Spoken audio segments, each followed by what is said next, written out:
இந்தியாவை 2007 வேர்ல்டு கப்பில் அசிங்கப்படுத்தி அவமானப்படுத்தி வெளியே அனுப்பிச்சி விட்டானுங்க.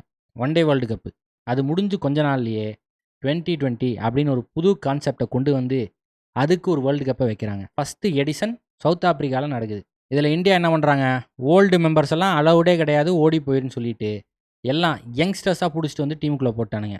இதுக்கு கேப்டன் அண்ணன் டோனி. நம்ம யங் பாய்ஸு சும்மா கன்று மாதிரி விளாட்றானுங்க.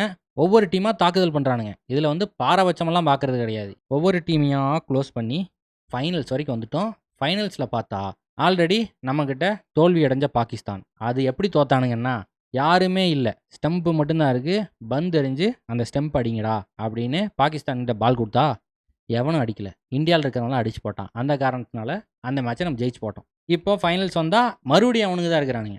என்ன பண்ணுறேன்னு சொல்லிட்டு ஃபஸ்ட்டு பேட்டிங் பிடிக்கிறது இந்தியா. யூசுப் பட்டானும் கௌதம் கம்பீரும் இறங்குறாங்க.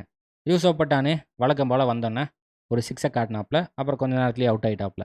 ஆனால் கம்பீர் ஃபைனல்ஸ்னு வந்துட்டா பொறுப்புள்ள பயலாக மாறிடுவாப்புல. நம்ம ஆள் சென்சிபிளாக விளாட்றாப்புல. சரி, விக்கெட்டு படக்குன்னு அந்த சைடு போகுது, நம்ம தான் நின்று டீமை தூக்கி நிறுத்தணும்னு சொல்லிட்டு 75 ரன் அடிக்கிறாப்புல. வெறும் 20 வயசு இருக்கக்கூடிய ரோஹித் சர்மா அப்படிங்கிற ஒரு குட்டி பையன் வராப்புல. வந்து 16 பாலுக்கு 30 ரன் அடித்து இந்தியாவை 157 ரன் அடிக்க வைக்கிறாப்புல. ஒரு டீசெண்டான ஸ்கோரு, இதை வச்சு எப்படியாவது டிஃபெண்டிங் பண்ணிடலாமடா அப்படின்னு சொல்லிட்டு இந்தியன் பவுலர்ஸ் எல்லாம் கிளம்பி வராங்க.